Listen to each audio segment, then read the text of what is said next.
I'm Amber. Hi, I'm Charlotte. Hi, I'm Corinne. Hiya, I'm Danielle. Hi, I'm Kelly. And together we are UnfiltHERed, where the her is no longer silent. UnfiltHERed is the coming together of 5 neurodivergent women, and together we will be discussing all things neurodiversity: autism, ADHD, parenting, being parent carers, inclusion, and how these are led by our experiences of womanhood. All voices are welcome here, and we do not discriminate. Our goal is to create a real, inclusive, safe space and community for everyone to be their unfiltered self.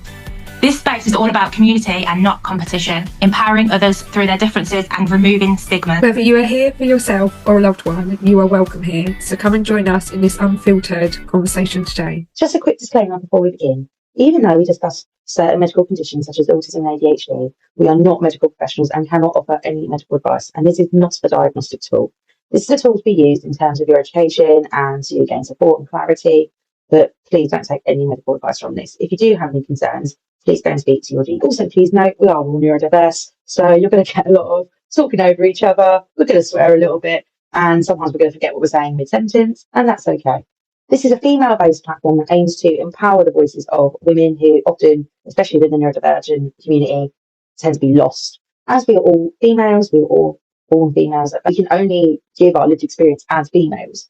But obviously, regardless of gender, you are welcome here, as this aims to be an inclusive space. I hope you enjoy the episode.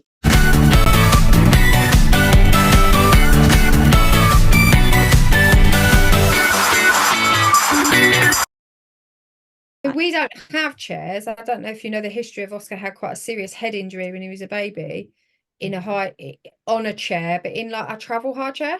Yeah. So it was a travel hire chair on a chair, and we were at Brendan's parents' house in France. And he was about 9 months old, and he was like a round ball. He was like proper chops. Yeah. And we sat him in, clipped him in, and then I was doing something literally just behind him, and he went like that, and he put his feet on the table and pushed. And because this farm chair was so old, it was like really heavy. It was like wood, like really heavy, tall. And it literally just pulled him back. And he hit the back of his head on a concrete floor. He was unconscious for about an hour. Oh, and we put him in I've just been tagged by Sea Life London. Just came on the phone. We put him in the car. He was like proper, like when a lot of it is in slow motion, but when I picked him up, literally his eyes were going like round. And I was like, he's not all right. We didn't know where the hospital was. So I was carrying him. Bren got in the car. I thought we were going to die on the way there because he was driving like such a nutter. All the kids were screaming. Halfway through the journey, Oscar woke up, took a massive breath, and was literally sick all over everyone in the car. I've never been so happy in my life because I had my fingers on his pulse because I thought he'd broken his neck or something. He then went back out. And when we got to the hospital, he was such a fat baby. Literally, he was round by my ankles. I couldn't even carry him. He was so heavy. We got in the door and I was like, he's hit his head. Like it was in France. I was like, he's hit his head. Like someone speak English, got someone to us. And then they put him on an EEG machine straight away. Like literally, we went in the door. There were no triage. We went in the door to the side straight away. And they were like, we feel he's got like really bad concussion, but he will be all right. Like he was awake by then, throwing up, all of that. And I noticed on the back of his head, he had like a kind of reddish purple, like horseshoe shape. And they were like, that's the back of the chair. If you can imagine like those strips on the back of the chair, they were like, thank God he didn't hit his head on the floor. He's hit his head on the wood of the chair. Because it could have been like you can get hairline fractures from hitting your head that hard. And we were advised, so he was like kept in hospital all day. They locked me out of the room. They wouldn't let me in there with him. Like doctors kept going in and out, and I could see him in the cot. He was doing that. He'd ripped the telephone off the wall. I thought he's all right. He was like going mad. But they kept him like all day, charged us loads of money. And then we came home and they were like, do not go anywhere like for more than like 20 minutes. Don't take long car journeys in the car because then that'll encourage him to sleep. Yeah. You need to pick him up and keep him moving. And he had like a period of concussion. Oh, bless him. But yeah, that was pretty bad.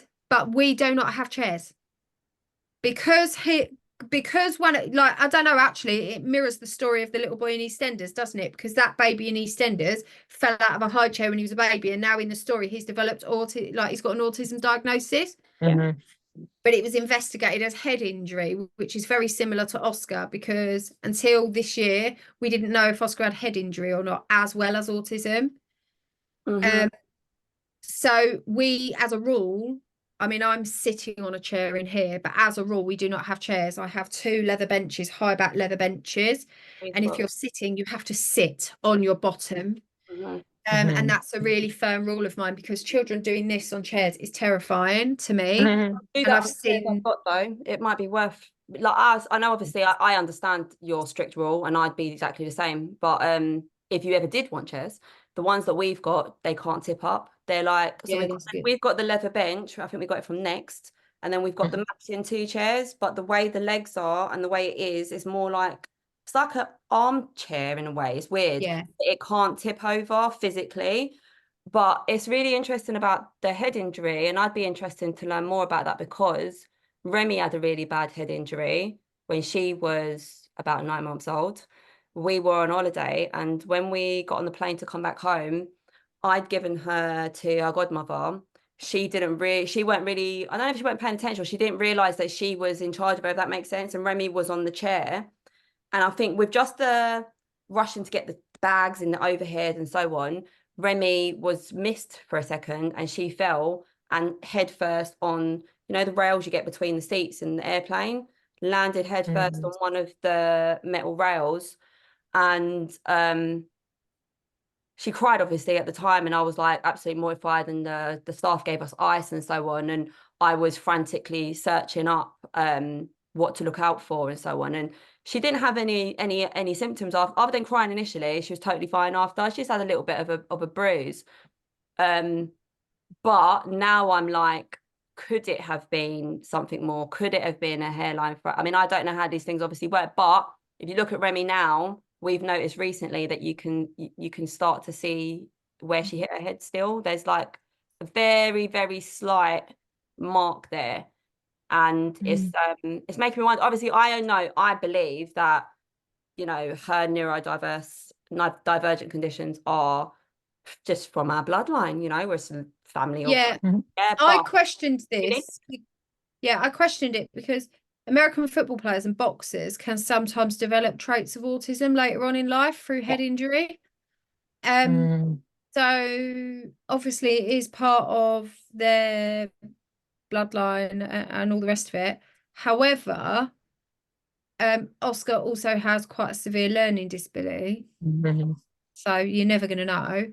But he didn't have any red on the brain for the MRI, which is brain injury. But he did have lots of blue, which is neurodivergence. So you don't know, but brain injury shows up very clearly in an MRI, and he didn't have that. But they weren't necessarily looking for it. I think they got what they were looking for, which was autism. Yeah. But I do wonder with him about his because his autism diagnosis, it sits very, very separately from the rest of the stuff that goes on. Yeah. With him, his lack of understanding, his reaction, his understanding of the world. It's not an autistic understanding of the world. It's a very complex understanding of the world. And I do think it is about the learning disability element of him. Yeah. And whether or not that is brain injury or not, it still presents in the same way, doesn't it? It's delayed. It's not completely as it should be. Yeah. And there are limits to his levels of learning, because it doesn't matter how much you adjust. There are some things that he just cannot fathom or get over. It doesn't matter what effort you put in. He does not understand that. Like safety. He does not understand that he cannot open the door of my log burner because it's dangerous. And he would do, this is why I don't have it on, because he would do that. He would burn himself, and then the next day he would do it again. Yeah. I do wonder sometimes, isn't it interesting to go through affects them like that. Yeah. Because with Tommy, and I will be very careful what I say because it is a very controversial topic. But Tommy was very, very unwell at 8 weeks old. I don't for 1 minute believe vaccinations cause autism. But Tommy was severely poorly. He wouldn't wake up. The only way I can describe it, and I've got pictures, it looked like he'd been hit across the top of the head with a baseball bat. His fontanelle had completely sunken in, and he was unresponsive and unconscious and unrousable, and he was rushed into resus. They still don't know why. They reckon he was one of the unlucky ones to react in a certain way, but he had been cannulated, he had heel prick test. He didn't wake up for 2.5 hours in resus. No matter what they did, he would not rouse. And That's terrifying. I'm autistic, so it makes sense that he's autistic, if that makes sense. And it is genetic, but I think with his struggles, obviously, like no two autistic people are the same. I didn't have the same struggles that Tommy has when I was Tommy's age. But how much of what happened to him and what he went through has contributed to that. And when I've tried to bring that up, I've been very quickly shut down as an anti-vaxxer. Tommy is up to date with his vaccines. But I do think there was a period, I don't know how to explain it. I didn't know he was unwell. I knew he was generally unwell. I just had a gut feeling that I had to get him out the travel cotton. When I did, he was floppy. He'd gone blue around his lips, his fingers, the tips of his fingers were blue. And I called an ambulance and they took him in as a life-threatening event. And I think although they said he wasn't starved of oxygen, but you don't know how that affects. And also that sounds like an immune response. It was, yeah. So that's what's on this is the problem we've got on his hospital records. It says that it was a severe reaction due to weakened immune system, which they've tied back to the EDS. Yeah. But the GP won't have it because the GP has stated that all children are meant to react like that after that particular. But if someone did a study on Tommy and his DNA and Remy and your boys and Oscar, and they did a study, an individual study, then they would have more of a say. But I think to generalize, do not tell me that my son falling off a chair hasn't affected his learning, because you don't know that because you haven't. Exactly. Don't say that Remy's fall on her head has nothing to do with it because you're assuming it hasn't, but you haven't looked. Don't assume that Tommy's life event where he was starved of oxygen hasn't affected his learning, regardless of whether he's autistic or not, because you don't know that because you haven't looked. And this is the problem I think that autistic people in general face, which is adults and children. A lot of things are hidden under the labels that you have already got. They'll just go, let's just say that that's that. Yeah. They don't like not looking into it. I have. Oh, sorry, no, go. No, go. Yeah. No, I was just going to say that you guys have raised really important facts, really, in regards to the fact I think the government are very scared of people becoming anti-vaxxers because they believe that people are scared that vaccines cause conditions like autism. But that's a really it's such a broad topic that it's not just as straightforward an answer as that. My belief is that you have conditions like autism where they affect us in certain ways, and there's plenty of us in society.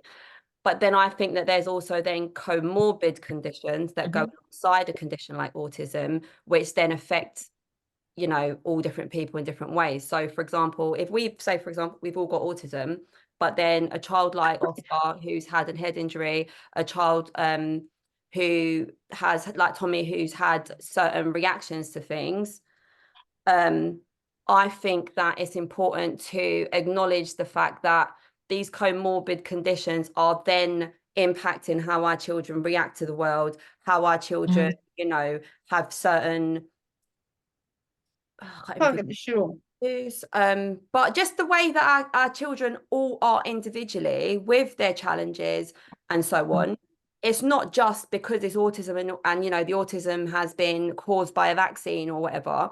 I think that there are then other comorbid conditions that go alongside the autism, but because they don't give our children additional diagnosis and it's all just put under autism, that's where the confusion comes. But as said, if I they agree.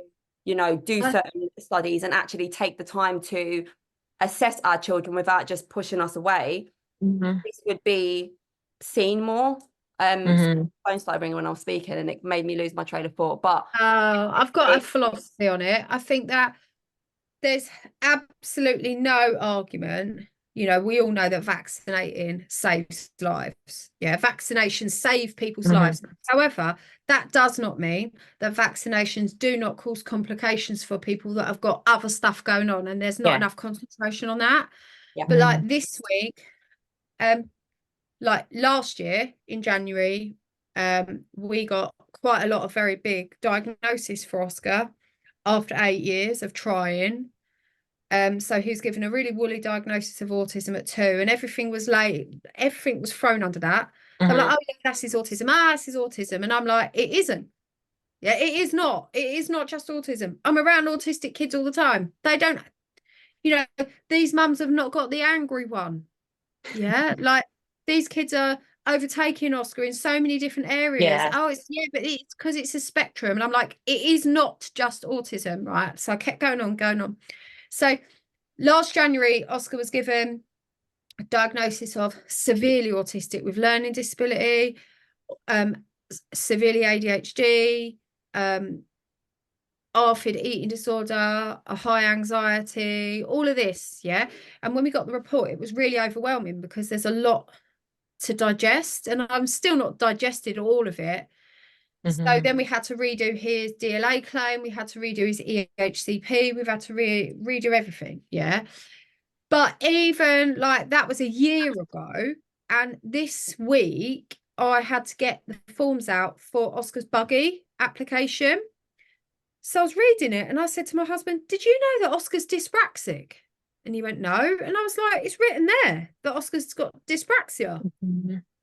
Now, that is something that's always been on my radar for Oscar, but because everything else was so much louder.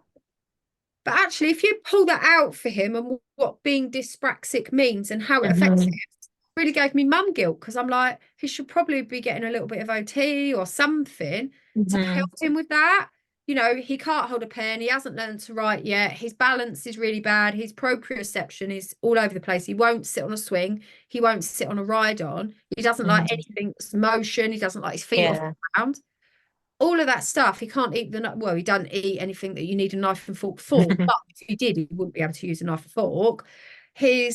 Even his playing with Play-Doh, it's very toddler-like. You know, he's using these. He's not really using you know, painting, it's very like that. He draws using it's like Caleb, he still does it like that, And I just think if he was autistic and dyspraxic and that was all that was going on for him, that plan would be solid and you'd have a and because there's so much other stuff going on for him, and I think the NHS places limits on people. I think if you've got too much going on, they're happy to just go, oh, yeah, that's part of that. It's part of that. You know, and it's not part of that, is it? Because it's something in its own right that affects him. So I wonder how many other parents have read a report and gone, oh God, I didn't know that he had that. Well, this is maybe me. So when Caleb got his diagnosis, his autism diagnosis, I just thought that his global development delay was just gone. I thought that just changes to autism, which is really naive of me and silly when I think back now. But actually, global development delay is its own diagnosis, right? Like a child can still be autistic and have GDD, and he does. He has GDD as well. I do think he has dyspraxia, because he still, bless him, likes to write. I mean, he does really well, but he does it like that.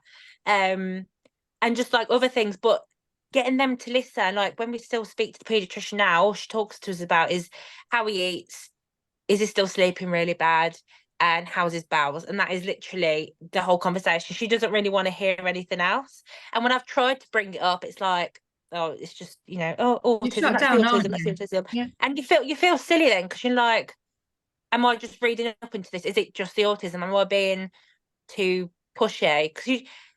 And this is me being probably the way I shouldn't be, but I'm like always thinking, am I just trying to get all their labels for him? Which is so bad. I shouldn't be saying that, because I'm anti that anyway. Like, I'm all for getting all your diagnosis, but they make you feel like you're not allowed to express that you are worried that they have other things as well, and it makes me question his future.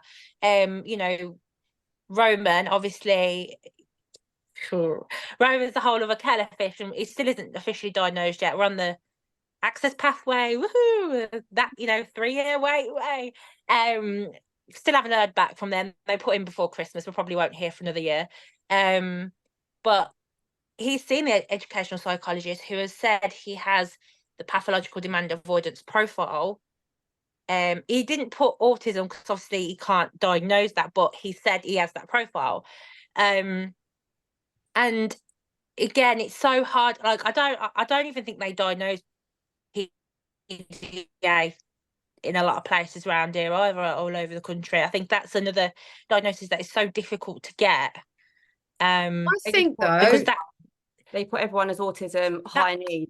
They'll just do that rather than giving them their individual diagnosis. Oh, he's autistic with a high need. When actually there are other conditions, and that I feel like they're trying to do it because I feel like they are hopefully meaning well, but they don't realize they're actually causing more damage, because then then there is this ignorance and this negative view on conditions like autism, or view on things like vaccines and so on, when really, if they were to be a little bit more open and assist people better than they are, there will be a better understanding that actually these are all single conditions that often overlap, but it isn't just everybody's autistic, and either, you know, you have this higher need and you have all of these other things, you know.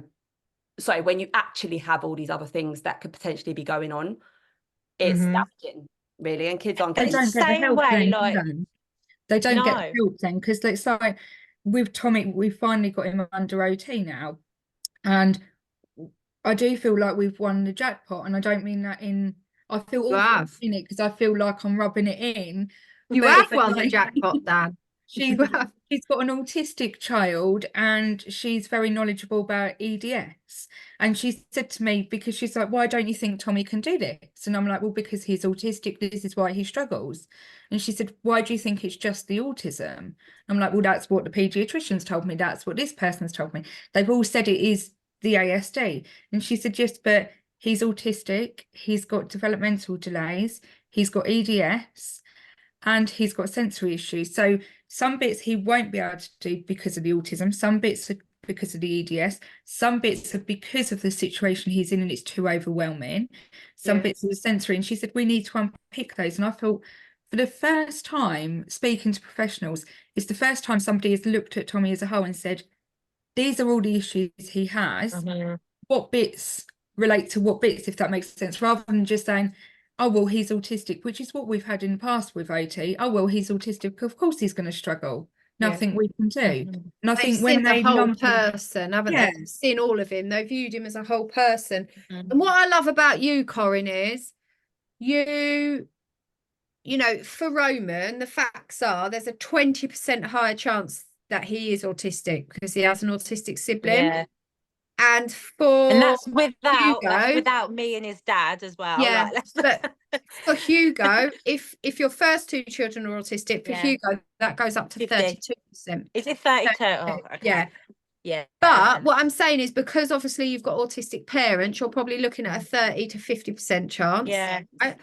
But what I love about you is you're going, oh, well, he'll be on the pathway for that to be seen as him individually in 2 to 3 years. You're not running along and self-diagnosing him with anything like a lot of people do. You're saying, no, I'm going to fight for the right to his fair assessment. Yeah. And I'm not labeling him. Can I just say, I think, because I obviously do have a trouble with quite a lot of medical labels, as do you guys as well. I do think that labels work in a medical model. Yes. Yeah. Yeah. They don't work in a social model of disability, but they do work in a medical model of disability. And I can tell you why. I would not be getting the support and help with Oscar unless he had them labels. I wouldn't. Exactly. I fought for 8 years to get him seen at the Neuroscience Centre, Yes. Evelina, London, and I got him there, and the appointment was a full MOT. We were in there 5 or 6 hours. He was the only person that was seen on that day, and he came out with 3 or 4 different diagnoses because he was seen as him, and he had a fair assessment. He had a fair shot at someone unpacking everything and going, right, this is Oscar, let's unpick all of this. And some of the questions he asked I hadn't even thought about. And then they go away and he comes back and he has his deliberations and he goes, I think that this and this and this is that part, and that, and then it all comes together and it looks like this. And that's Oscar as an individual and how his neuroscience is working, which they wouldn't do. I mean, yes, it was on the NHS, but they wouldn't do that in regular practice because they don't have 5 or 6 hours to study, my child. No. Also, they don't have the knowledge. Yeah.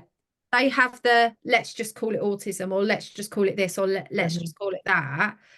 So in the medical model, all of them labels are great, but in the social model, they're not great because then you become the label and you become not an individual.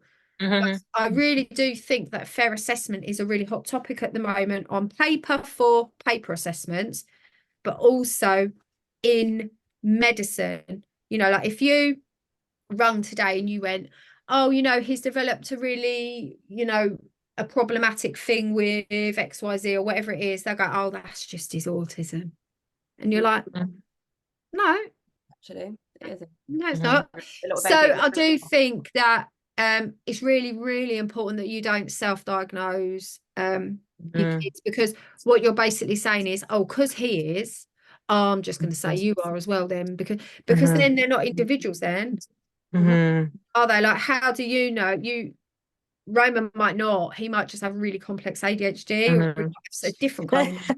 You know, you don't know. But I do think that the kids are it's just such a shame in it that we live in broken Britain where they just think that a simple label of autism is enough for you to just go away and get on with it. Like I was told in the lockdown by a really overconfident doctor that loads of parents have kids with autism and they don't medicate them at all. So why don't I just go and get on with it? Wow. How ignorant. Have time for today on the Unfiltered podcast. If you enjoyed this episode, please rate and subscribe as it helps us get seen.